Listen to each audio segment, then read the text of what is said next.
विचार विचार करा. अंजनी माता हनुमानाच्या आईचं नाव आहे अंजनी.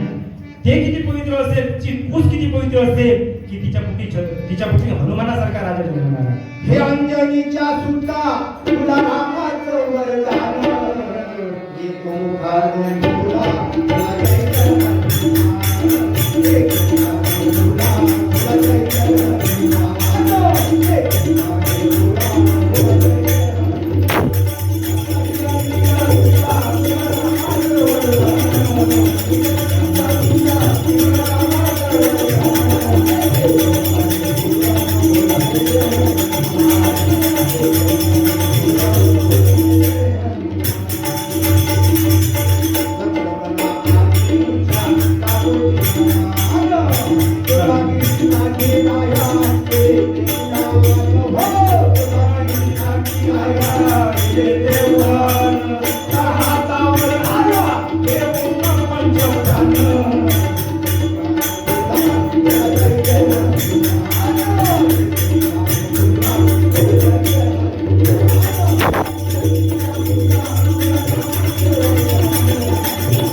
आपल्याला हनुमानासारखी आई पाहिजे, हनुमानासारखे पुत्र पाहिजे.